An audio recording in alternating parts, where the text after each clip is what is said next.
MBBS in just 16 lakhs. Kyrgyzstan, Central America, Russia, Georgia. Orbit Global Education.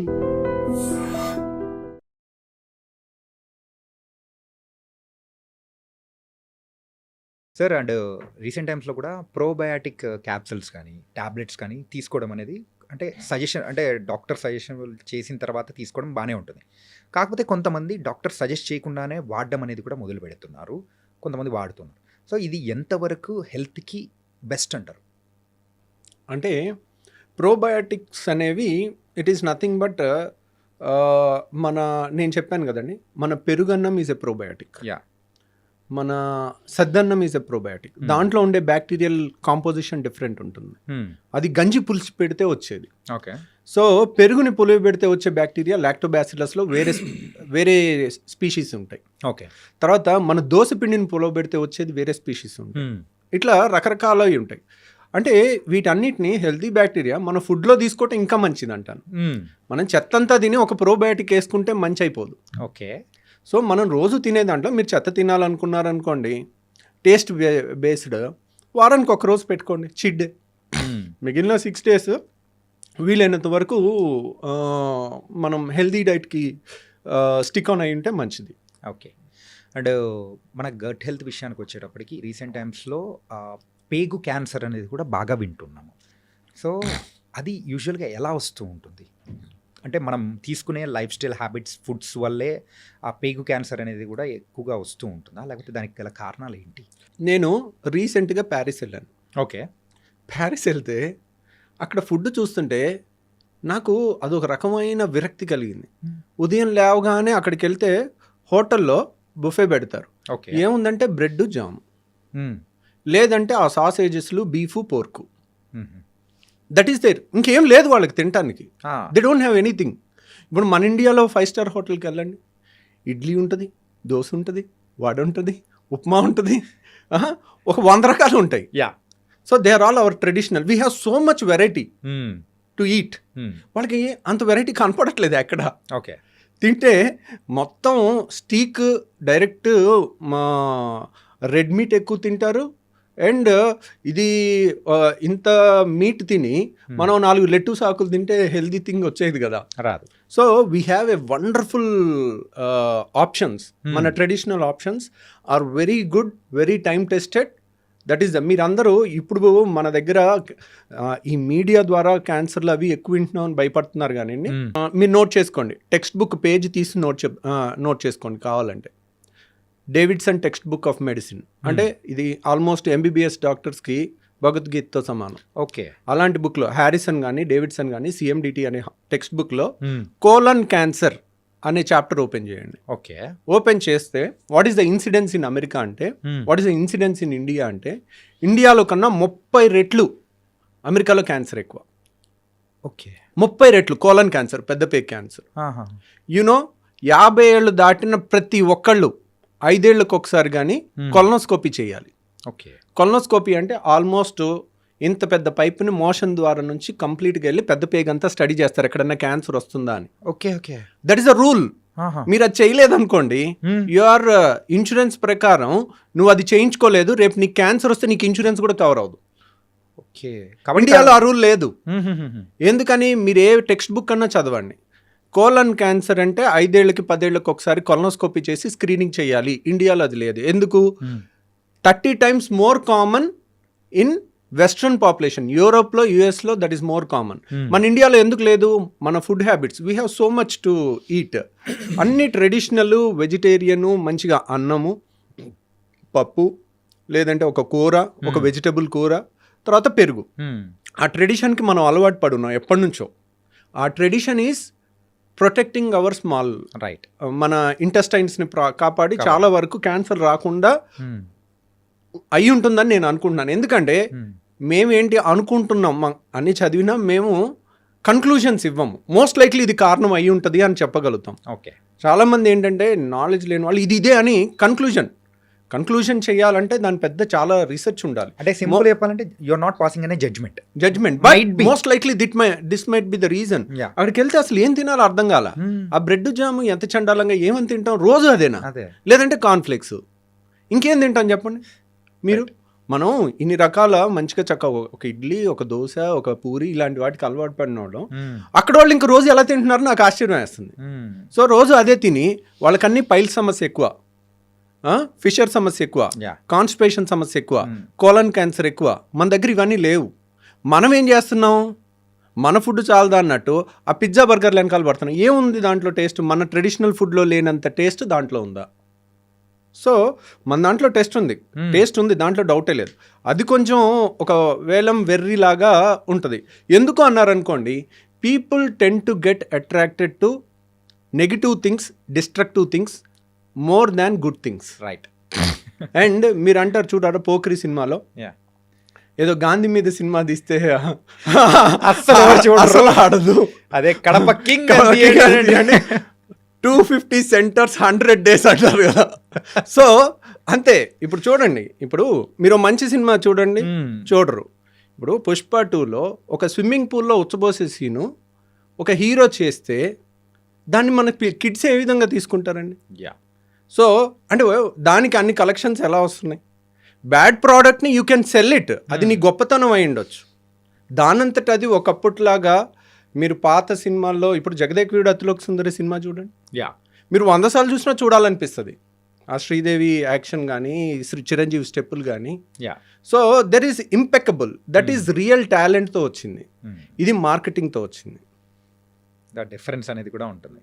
Okay sir, యూజువల్గా gastric issues ఉన్న వాళ్ళకు heart attacks అనేది కూడా వచ్చేస్తూ ఉంటాయి అంటారు. మరి ఇందాక మీరు చెప్పిన హార్ట్ బర్న్ అనే ఎక్కువ సిచ్యువేషన్స్ ఉంటారు, లేకపోతే హార్ట్ అటాక్స్ నిజంగా వచ్చే అవకాశాలు ఉంటాయంటారా? గ్యాస్ట్రిక్ రిలేటెడ్గా గ్యాస్ సమస్యలు ఉన్న వాళ్ళకి హార్ట్ అటాక్ వస్తుందని ఎక్కడ ఏ పుస్తకాల్లో లేదండి. కాకపోతే ఏంటంటే గ్యాస్ సమస్యలు ఉన్న వాళ్ళకి చెప్పాను కదండి, చాలా మందికి ఈ అప్పర్ వాల్వ్ అనేది లూజ్గా ఉంటుంది, వాళ్ళకి హార్ట్ బర్న్ కామన్గా ఉంటుంది.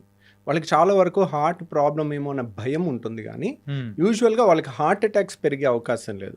హార్ట్ అటాక్స్ పెరగొచ్చు, దేనివల్ల పెరగొచ్చు? రోజు బిర్యానీ తింటున్నారు అనుకోండి, దాంట్లో ఆయిల్ ఎక్కువ ఉంటుంది, కొలెస్ట్రాల్స్ ఎక్కువ ఉంటాయి. మనం తినే ఫుడ్ డైలీ అన్హెల్దీ ఫుడ్ తింటున్నాం అనుకోండి, డైలీ మన ట్రెడిషనల్ ఫుడ్ ఏంటి? చక్కగా కూర, పప్పు, పెరుగు ఈ టైప్ తినకుండా, సాంబారు, రసం ఇట్లాంటివి తినకుండా రోజు మనం బిర్యానీలు తింటుంటే that is not our food, that is not healthy food also. వారానికి ఒక రోజు ఈజ్ ఓకే. సో అలా తింటుంటే దానివల్ల హార్ట్ అటాక్ వస్తుంది. దాంట్లో గ్యాస్ వల్ల రాదు, మనం తినే కంటెంట్స్ ఆర్ నాట్ గుడ్, దానివల్ల రావచ్చు. ఓకే.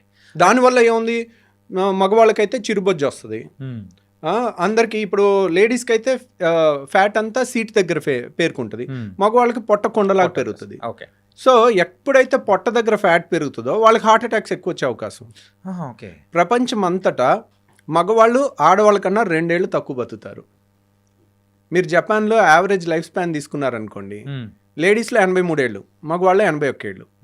ఎందుకు? అమెరికాలో కానీ, జపాన్లో కానీ, మీరు ఇండియాలో కానీ ఎక్కడైనా తీసుకోండి, మగవాళ్ళ కన్నా ఆడవాళ్ళు 2 ఏళ్ళు ఎక్కువ బతుకుతారు. దానికి రీజన్ ఎందుకంటే మగవాళ్ళకి ఫ్యాట్ కొండలాగా పొట్ట దగ్గర ఏర్పడు, పొట్ట దగ్గర ఫ్యాట్ ఏర్పడిన వాళ్ళకి హార్ట్ అటాక్స్ ముందు వస్తాయి. ఓకే, అందుకోసమే లేడీస్ తొందరగా. కాబట్టి లేడీస్లో కూడా కొంతమందికి పొట్ట దగ్గర ఫ్యాట్ వస్తుంది, వాళ్ళకి కూడా హార్ట్ అటాక్స్ ఎక్కువ వస్తాయి. Okay okay, that's a sign అనుకోవచ్చు. ఆండ్రాయిడ్ ఒబిసిటీ అంటారు దాన్ని. పొట్ట దగ్గర పెరిగితే దాన్ని ఆండ్రాయిడ్ అంటారు. ఆండ్రాయిడ్ ఫోన్ కాదు, ఆండ్రాయిడ్ ఒబిసిటీ అంటే male type of obesity. Android gynoid అంటే ఫీమేల్ టైప్ ఆఫ్ ఒబిసిటీ, అంటే సీట్ దగ్గర ఎక్కువ పెరగటం అనమాట. అండ్ సార్, మీ యొక్క కంప్లీట్ ఒక సర్వీస్లో ఎప్పుడైనా కానీ డిఫికల్ట్ అనిపించిన కేసు ఏదైనా ఉందా? అంటే ఇప్పుడు నేను చెప్పాను కదండి, ఐఎమ్ ఏ సర్జన్. నేను సర్జరీ చేసిన తర్వాత పేషెంట్ చావు బతుకుల్లో ఉంటే దట్ డే, ఆ డే అంతా నాకు నిద్ర సరిగా పట్టదు. So I can't avoid it. అంటే ఏ ప్రాబ్లంతో వచ్చినప్పుడు అరే this an very difficult challenge తీసుకొని నెలకు ఒకసారి, ఈ మధ్య తగ్గినాయండి. అంటే ద మోర్ రిఫైన్ అవుతూ ఉండే కొద్దీ, so we become perfect day by day ఇంకా ఇంకా ఇంకా వీ రీలెర్న్ చేస్తూ ఉంటాము. బట్ ఇట్ ఈస్ చాలాసార్లు ఫేస్ చేస్తుంటాం మేము. కాకపోతే చాలాసార్లు ఒక యంగ్ పేషెంట్, నేను ఇప్పటికీ నా అదృష్టవశాత్తు, నేను యాక్చువల్గా మా నాన్న నాస్తికుడు. మా నాన్న ఎప్పుడు దేవుణ్ణి నమ్మేవాడు కాదు. He's a hard core communist. So ఏంటో తెలియదు. అంటే చివరికి I have to believe in God. ఎందుకంటే there is something beyond which I cannot do. నేను అన్నీ చేస్తాను, అయినా పేషెంట్ బాగవడు, చేయాల్సినవి అన్నీ. ఓకే, ఆ టైంలో కొంచెం లక్కో దైవబలమో ఏదో మనకు తెలియదు. అది మనం when we are exhausted with our intelligence. ఏదో ఒక గొప్ప వ్యక్తి చెప్పాడు, ఏమనంటే religion starts when the science ends. అంటే సైన్స్కి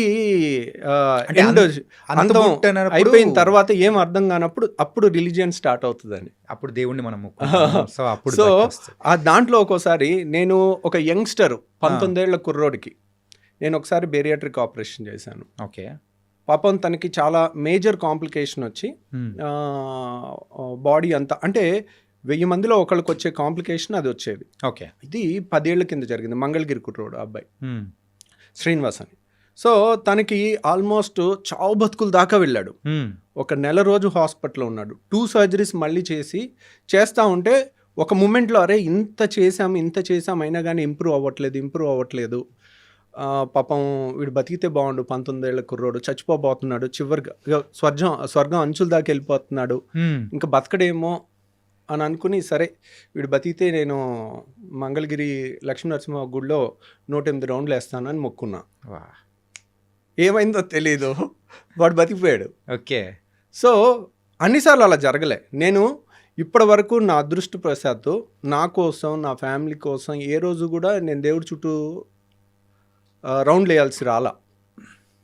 సో కానీ నేను ఇప్పటికీ ఒక 8 సార్లు పేషెంట్ల కోసం చేశాను. ఓకే, సో ఎందుకంటే వెన్ సైన్స్ ఎండ్స్ బుక్లో ఉన్న ప్రకారం అన్ని పర్ఫెక్ట్గా చేసినా కానీ కొంత లక్ అనేది మనకు రావాలి.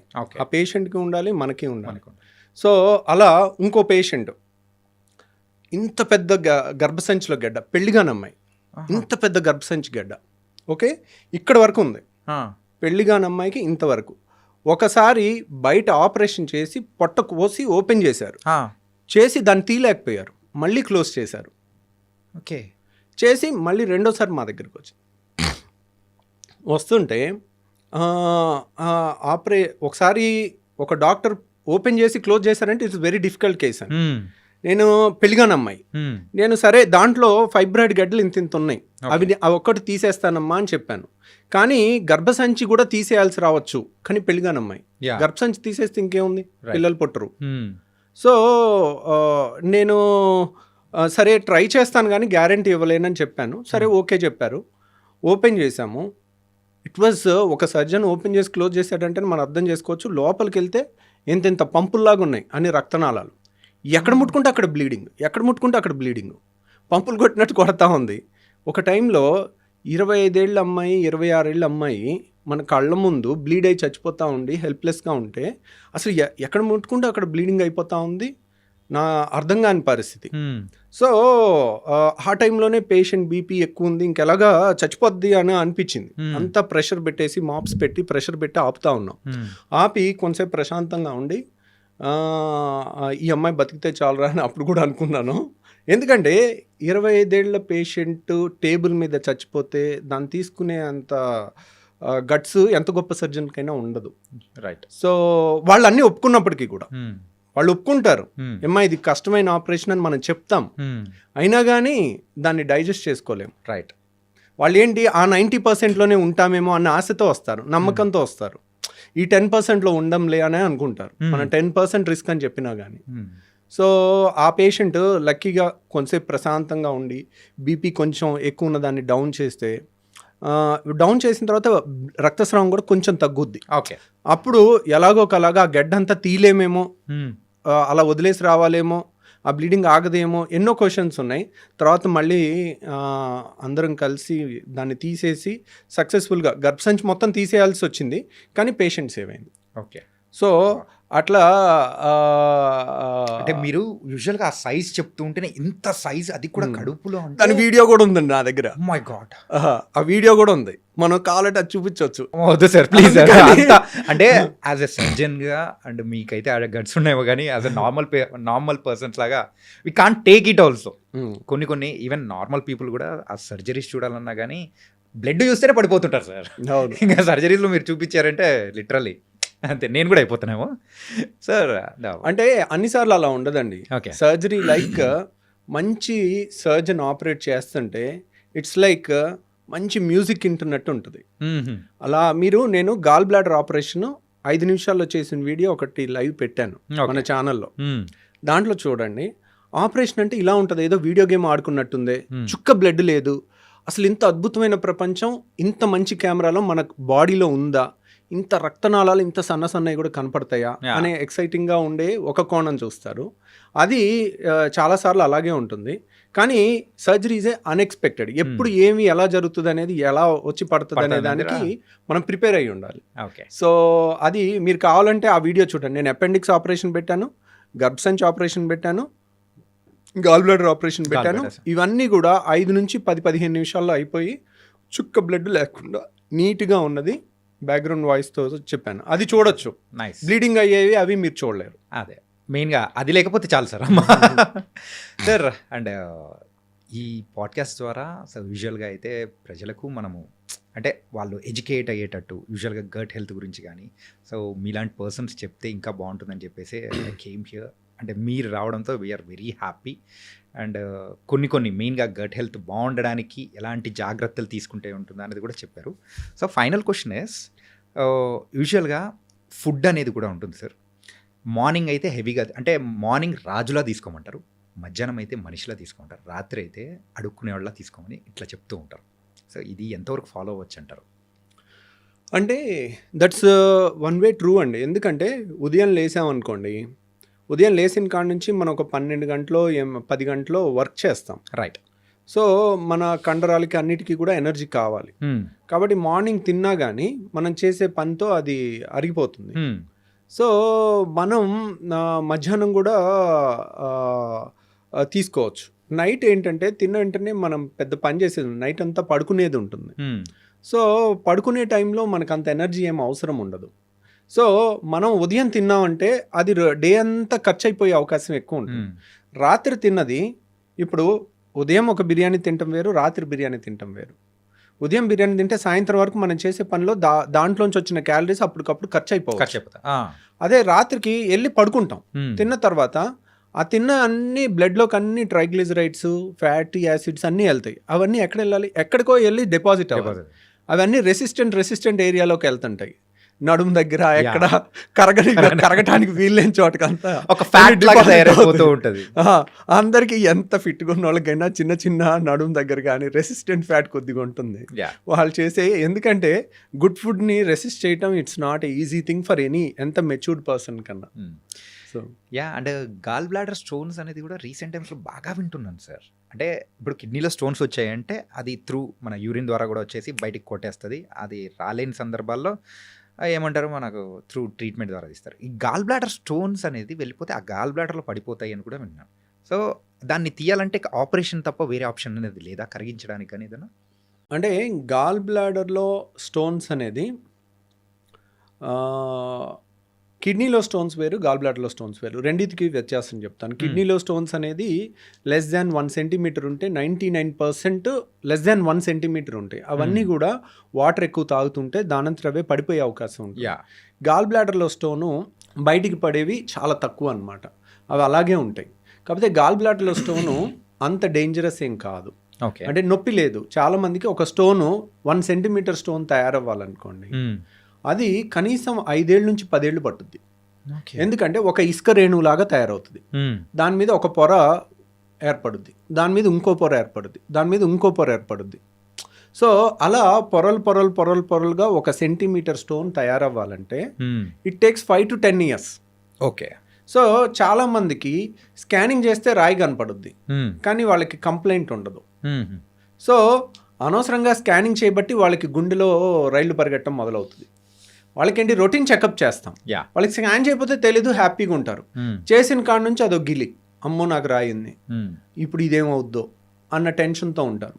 సో వాళ్ళు ఒక డాక్టర్ దగ్గరికి వెళ్తే ఆపరేషన్ చెప్పారు, నేను ఎక్కడో హోమియో వాడుతున్నాను, హాయిగా 4 ఏళ్ళ నుంచి ఉన్నాను అంటారు. అంటే 4 ఏళ్ళ నుంచి కూడా ఇప్పుడు మనం స్కాన్ చేయకముందే 4-5 ఏళ్ళ నుంచి ఉంది అది. అది మెల్లమెల్లగా పెరుగుతుంది, ఇంకో 5 ఏళ్ళు కూడా అలా పెరగవచ్చు కంప్లైంట్ లేకుండా. సో కాకపోతే దే మే గివ్ ఓకే నేను ఇది ఆయుర్వేదిక్ వాడాను, హోమియో వాడాను, దానివల్ల నాకు 5 ఏళ్ళు తగ్గిపోయింది అనుకుంటాను. తగ్గిపోలా, అది మీకు ప్లసిబో ఎఫెక్ట్ ఇస్తుంది. సో దానివల్ల తగ్గలేదు. ప్రాబ్లం ఏంటంటే చాలామంది రాయి ఉండి 10 ఏళ్ళు నొప్పి లేని వాళ్ళని చూసుంటారు. ఓకే, రాయి ఉండి రాయి ఇరుక్కుని జాండిస్ వచ్చిన వాళ్ళని మీరు చూడరు. ఆ స్టేజ్లో రాయి ఇరుక్కుని కొలాంజైటిస్ అని ఒళ్ళంతా భయంకరమైన వణుకుతో కొలాంజైటిస్ అని ఫీవర్ వస్తుంది, హై గ్రేడ్ ఫీవర్, జాండిస్ వస్తుంది. ఓకే, ఆ టైము 24 గంటల నుంచి 48 గంటల్లో మనం ఆ స్టోన్ని అడ్డు తీసి స్టెంట్ అయిపోతే ప్రాణహాని ఉంటుంది. అది లేట్ అయి చచ్చిపోయిన వాళ్ళని కూడా మేము చూస్తాం. ఓకే, సో ఇమీడియట్ రియాక్ట్ అవ్వాలి 24 hours to 48 hours. సో అది జాండిస్ వచ్చినప్పుడు. అందరికీ జాండిస్ వస్తుందని నేను చెప్పట్లా. ఓకే, ఈ రోజు రాయి బయటపడింది, ఈ రోజే జాండిస్ వచ్చేది. 5 ఏళ్లలో రావచ్చు, 3 ఏళ్లలో రావచ్చు, 6 నెలల్లో రావచ్చు, వీ కెనాట్ సే. సో నేను అనేది ఏంటంటే మీకు రాయి ఉంది, be bold, be strong, no pain no surgery. Textbook line చెప్తున్నాను. గాల్ బ్లాడర్లో స్టోన్ ఉంది, నో పెయిన్ నో సర్జరీ. దాంట్లో రూల్ ఏం లేదు, రూల్ నెవర్ చేంజెస్. ధైర్యంగా మీరు ఉండండి, అదేం అవ్వదు. కానీ నేను చెప్పేది ఏంటంటే రియల్గా నొప్పి వచ్చినప్పుడు కూడా నొప్పి ట్యాబ్లెట్ వేసుకుని దాన్ని ఆపి మళ్ళీ నాకు నొప్పి లేదని అనొద్దు. ఒక్కసారి నొప్పి వచ్చినా that is a dangerous stone. Okay, ఈ రోజు ఇరుక్కుని నొప్పి వస్తుంది. గాల్ బ్లాడరు ఫండస్ అంటారు, వెడల్పుగా ఉంటుంది. నెక్ అంటారు, నెక్ సన్నగా ఉంటుంది. అది బయటకు వచ్చే ద్వారంలో ఇరుక్కుంది అనుకోండి, అప్పుడు మనకి నొప్పి వస్తుంది. అది ఇరుక్కుని మళ్ళీ వెనక్కి వచ్చేస్తే నొప్పి ఉండదు. రైట్, మళ్ళీ ఒక 3 నెలలకి ఇరుకోవచ్చు, 6 నెలలకి ఇరుకోవచ్చు. ఇరుక్కున్నప్పుడు మాత్రం భయంకరమైన పెయిన్ పరుగులు తీపిస్తుంది. అందుకేనా మీరు స్టంట్ అనేది కూడా వేయాలి అనేది? అంటే అది జాండీస్ ఉన్నప్పుడు, దాంట్లో జాండీస్ ఉన్నప్పుడు, జాండీస్ లేకుండా కూడా నొప్పి రావచ్చు. ఓకే, సో దాంట్లో ఏంటంటే నేను అనేది ఏంటంటే గాల్ బ్లాడర్ స్టోన్ వల్ల ప్రాణం పోయిన వాళ్ళని మేము చూసాం, మీరెవరు చూడలేదు. ఓకే ఓకే, సో ఇప్పుడు పోక్రీ సినిమాలు అంటారు చూడండి, రెస్పాన్సిబిలిటీ తీసుకునే ఏకైక డిపార్ట్మెంట్ పోలీస్ డిపార్ట్మెంట్ అంటారు కదా. సో అందరూ నువ్వు వాళ్ళని పట్టుకోలేదు వీళ్ళని పట్టుకోలేదు అని అంటం తేలిక. ఓకే, ఎవడో ఎక్కడో 4 గదుల మధ్యలో ఒకరిని మర్డర్ చేసి వెళ్ళిపోతే పోలీస్ డిపార్ట్మెంట్ ఇది చేయలేదు అది చేయలేదు అని ప్రతి ఒక్కళ్ళు మాట్లాడటం తేలిక. దాన్ని వెళ్ళి వాళ్ళు లేరు అక్కడ, వాళ్ళు లేనప్పుడు జరిగింది. క్రిమినల్స్ అన్ని పోలీసులు ఉన్నప్పుడు చూసి చేయరు కదా, వాళ్ళు వెళ్ళి చేయాల్సిన వాళ్ళ రెస్పాన్సిబిలిటీ తీసుకొని ఫైనల్గా వాళ్ళే చేసేది. రైట్. సో ఇక్కడ కూడా సమస్య వచ్చినప్పుడు, ప్రాణం మీదకి వచ్చినప్పుడు అప్పుడు వెళ్ళండి వేరే చోటకి, అప్పుడు ఉండండి ధైర్యంగా, వేరే ఆల్టర్నేట్ మెడిసిన్ వాడి. ప్రాణం మీదకి వచ్చినప్పుడు ఎక్కడికి వస్తారు? సైన్స్ దగ్గరికి వస్తారు. ఆపరేషన్ చేసి తీయాల్సి వచ్చినప్పుడు ఎక్కడికి వస్తారు? సైన్స్ దగ్గరికి వస్తారు. కానీ ఒక ఆపరేషన్ పొరపాటున ఎవరన్నా చెప్తే మేబీ 2 types ఆఫ్ డాక్టర్స్ ఉండొచ్చు. అనవసరంగా చాలామంది సర్జరీ చేయాలమ్మా అని చెప్తారు. ఎందుకు రీజన్ చెప్పరు. ఎందుకు రీజన్ చెప్తే పేషెంట్ ఓహో ఇది కదండి చేస్తాం. చాలామంది కొంతమంది డాక్టర్లు ఏంటంటే ఈరోజు రాయి ఉంది, ఈరోజు చెప్పేయాలి, వీళ్ళు చెప్పకపోతే ఇంకో చోటుకి వెళ్ళి ఇంకో దగ్గర చేయించేసుకుంటారేమో, మళ్ళీ మన దగ్గరికి రారేమో అన్న ఇన్సెక్యూరిటీ ఉంటుంది. అది ఉండకూడదు. దానివల్ల లేని భయాన్ని ఇచ్చి చెప్పేసేసరికి వాళ్ళు ఇంకా నెగిటివ్ అయిపోతారు. రైట్, అనవసరంగా చేసేస్తున్నారు. ఆ డాక్టర్ చెప్పాడు, నేను భయంతో వచ్చేసాను డాక్టర్ గారు, 4 ఏళ్ళు అయింది నాకు నొప్పి లేదంటారు. So no pain no surgery. మనం టెక్స్ట్ బుక్లో ఉన్న రూల్ చెప్పాలి. At the same time jaundice ఉంటే లైఫ్ రిస్క్ ఉంటుంది, వెంటనే రావాలి. నొప్పి ఉంటే లైఫ్ రిస్క్ ఉంటుంది, వెంటనే రావాలి. సో ఆ క్లాస్ కూడా తెలుసుకున్నారనుకోండి, ఓహో నొప్పి ఉంటే నేను రావాలి. అండ్ ఇంకో బ్యూటిఫుల్ థింగ్ ఏంటంటే గాల్ బ్లాడర్లో చాలా మందికి తెలియంది ఫ్యాటీ డిస్పెప్సియా అంటారు. వాడు మా ఫ్రెండ్ ఉండేవాడు, నా రూమ్మేట్. 6 ఏళ్ళు MBBS ఒకే రూము అలా ఉండేవాళ్ళం. వాడు మొన్న మా ఫ్రెండ్స్ US నుంచి వస్తే అందరం కలిసి వాళ్ళు బిర్యానీ తిన్నారు హైదరాబాద్లో. ఓకే, తింటుంటే వీడు ఏంటోరా బిర్యానీ తినలేకపోయాడు, ఈరోజు బిర్యానీ తినాలంటే ఇబ్బంది పడుతున్నాడు అని మిగిలిన ఫ్రెండ్స్ నాకు చెప్పారు. సో అప్పుడు అలగలే మాకు. తర్వాత 3 నెలల తర్వాత ఎప్పుడు ఆయిల్ ఫుడ్ తిన్న ప్రతిసారి కడుపులో ఇబ్బంది అవుతుంది వాళ్ళకి. దాన్ని ఫ్యాటీ డిస్పెప్సియా అంటారు. ఫ్యాటీ ఫుడ్ తీసుకుంటే వాళ్ళకి గాల్ బ్లాడర్ మూసుకుంటే ఆ స్టోన్ వచ్చి నెక్లో ఇరుక్కుని నొప్పి వస్తుంది. ఆయిలీ ఫుడ్ తినలేరు వాళ్ళు. గాల్ బ్లాడర్లో స్టోన్స్ ఉన్న వాళ్ళకి బెస్ట్ టెస్ట్ ఏంటి, ఆపరేషన్ చెయ్యాలా వద్దా స్కానింగ్ కాదు, బెస్ట్ టెస్ట్ వారానికి 1 రోజు మంచిగా దట్టంగా నూనె ఉన్న ఫుడ్ 2 ముద్దలు తినండి చాలు. వాళ్ళకి కడుపులో ఏదో ఇబ్బంది అనిపిస్తుంది. ఇప్పుడు అందరూ లొట్టలు వేసుకుని తింటారుగా, Yeah. బిర్యానీలో ఇంత గ్రేవీ వేసుకుని లేదంటే పైన చేపల పులుసు పైన ఆయిల్ తేలుతా Oil ఉంటుంది తేలుతా చూడండి. ఉంటుంది, ఓ 2 గంటలు వేసుకుని లొట్టలు వేసుకుని తినాలి కదా అందరూ, వాళ్ళు తినలేరు. Hmm. వాళ్ళు నేను గాల్ బ్లాడర్ స్టోన్ వాళ్ళకి ఈ ఒక్క టెస్ట్ చేసుకోండి, మీరు కనుక ఇది పాస్ అయితే మీకు ఆపరేషన్ అవసరం లేదు. ఓకే. మీరు ఇది ఫెయిల్ అయితే వెంటనే రావాలి. అప్పుడు కూడా అమ్మో నా గాల్ బ్లాడర్ నేను పారిపోతానొద్దు. మనం బోల్డ్గా ఉండాలి. ఆపరేషన్ అవసరం లేకుండా చేయటం ఎంత తప్పో, బాగా అవసరం ఉన్నప్పుడు చేయించుకోవటం కూడా ఇంకా డేంజరస్. ఓకే. సో నేనేంటి సింపుల్గా టెక్స్ట్ బుక్లో లైన్ చెప్పేస్తున్నాను. ఫ్యాటీ డిస్పెప్సియా ఉంటే ఈరోజు టైం బాంబ్ లాంటిది, ఈరోజు మీకు నొప్పి ఉండకపోవచ్చు, వచ్చి తగ్గిపో ఉండొచ్చు. లేదంటే ఆయిల్ ఫుడ్ తింటేనే నాకు వస్తుంది డాక్టర్ గారు, నేను డైట్తో తెలివిగా తప్పించేసుకుంటున్నాను సంవత్సరం నుంచి. అది తెలివితో తప్పించుకోవడం గొప్ప విషయం కాదు. అదేంటి, అది ఇండికేషన్, అది వార్నింగ్ ఇస్తుంది. అప్పుడు మనం వార్నింగ్ ఇచ్చిన తెలివైన వాళ్ళు ఏంటి, వార్నింగ్ పట్టుకోవాలి. ఎందుకు మీరు ఆ తెలివైన వాళ్ళు ఇప్పుడు వాళ్ళకి హాలిడేస్ ఉండొచ్చు, దసరా హాలిడేస్, సంక్రాంతి హాలిడేస్, లేదా వీకెండ్ హాలిడేను, 1 డే 5 నిమిషాలు ఆపరేషన్. ఎర్లీ స్టేజ్లో వస్తే 5 నిమిషాలు అయిపోద్ది. ఓకే. అదే బాగా నొప్పి వచ్చి మందులు వాడి మళ్ళీ తగ్గించుకుని ఒక 6 నెలలు సంవత్సరం పోస్ట్పోన్ చేయొచ్చు. ఏ గాల్ బ్లాడర్ స్టోన్స్ నన్ను మనం పోస్ట్పోన్ చేయొచ్చు సర్జరీని. నొప్పి వచ్చిన తర్వాత కూడా చేయొచ్చు. But that's not. ఎందుకు అలా పోస్ట్పోన్ చేసి నొప్పి వచ్చినప్పుడల్లా నొప్పి మెడిసిన్ ఇచ్చి యాంటీబయాటిక్స్ ఇచ్చి దాన్ని తగ్గించి సంవత్సరం తర్వాత ఆపరేషన్ చేసేటప్పుడు నేను కావాలంటే ఆ వీడియో చూపిస్తాను. 5 నిమిషాల్లో అయిపోయిన ఆపరేషను, 1.5 గంటన్నర పట్టే ఆపరేషను. సో ఎక్కడికక్కడ ముద్దలాగా అయిపోయి, ఇప్పుడు మీకు ఇక్కడ ఒక కత్తితో కట్ చేసి కుట్టేయటం చాలా తేలిక, fine cut, clear cut edges కనపడతాయి. అదే బైక్ మీద నుంచి కింద పడిపోయి మొహానికి ఏదన్నా రాయో ఏదో గుద్దుకుని మొహం ఇంత ఉబ్బిపోయి కళ్ళు కూడా కనపడవు, కళ్ళు ఓపెన్ అవ్వవు, ఈ అన్నీ ఉబ్బిపోయి ఉంటుంది. అలా దెబ్బ తగిలినప్పుడు కానీ చీమ్ పట్టినప్పుడు కానీ చీమగడ్డ ఉబ్బుద్దా, ఎర్రగా అయిపోద్దా, అలా ఉంటుంది గాల్ బ్లాడర్. ఓకే. అలాంటి దానికి ఆపరేషన్ చేయాలంటే మీకు ఈ ఫైన్ కట్కి చేసిన దానికి ఉబ్బిపోయి మొత్తం ట్రామా అయ్యి మొత్తం వంకాయ బజ్జీ లాగా అయిపోయిన దాని మీద ఆపరేషన్ చేయడానికి చాలా తేడా ఉంటుంది. Right got it. సో వాళ్ళు అది చూడరు, మేము చేస్తుంటాం, చేసేటప్పుడు తిట్టుకుంటూ ఉంటాం. వీళ్ళు ఏంటి ఇంత ఎన్నిసార్లు చెప్పినా ముందు వచ్చే హాయిగా ఉండేది కదా, వాళ్ళకే రిస్క్ కదా. ఇప్పుడు యంగ్స్టర్స్ మీ ఏజ్ వాళ్ళు అనుకోండి, నేను 2 గంటలు చేసినా తట్టుకుంటారు. అదే 60 ఏళ్ళ వాళ్ళకి హార్ట్ ప్రాబ్లమ్స్ అన్నీ వచ్చే వయసు, మీ వయసుకి మీకు రిజర్వ్ కెపాసిటీస్ ఎక్కువ ఉంటాయి.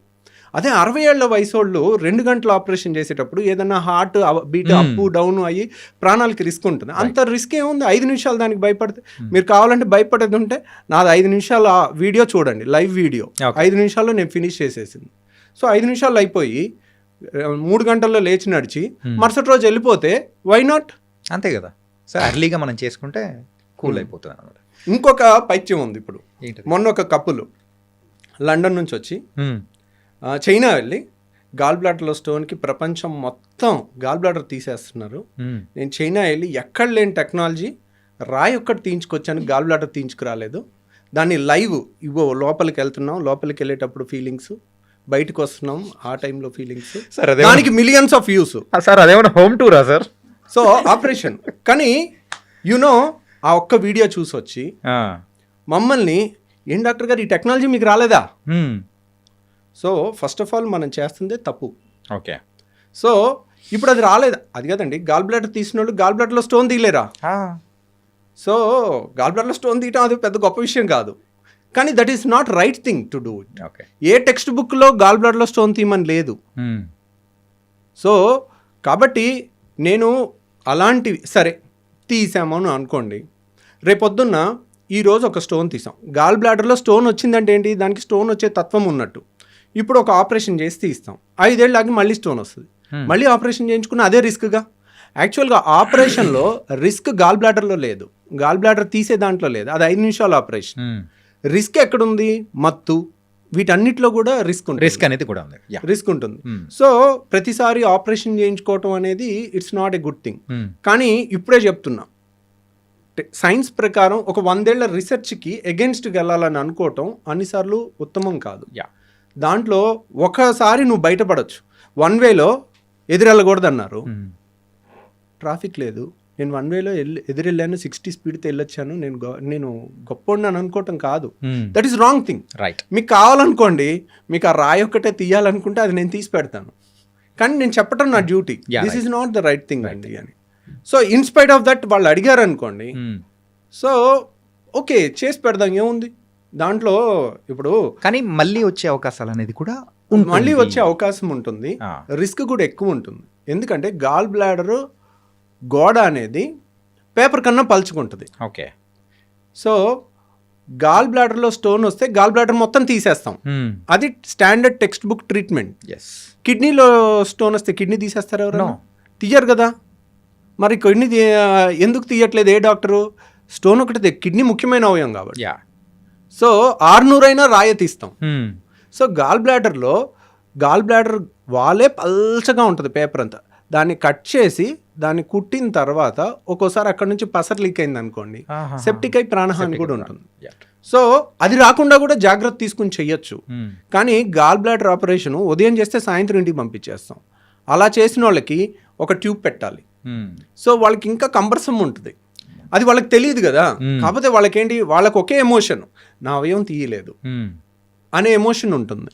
కానీ అది అన్నిసార్లు అదేం పెద్ద ఇంపార్టెంట్గా అవయవం ఏం కాదు. కానీ కొంతమంది అడిగారు అనుకోండి, that is not a conventional treatment, మీకు అది కావాలంటే అది చేస్తాం. యా.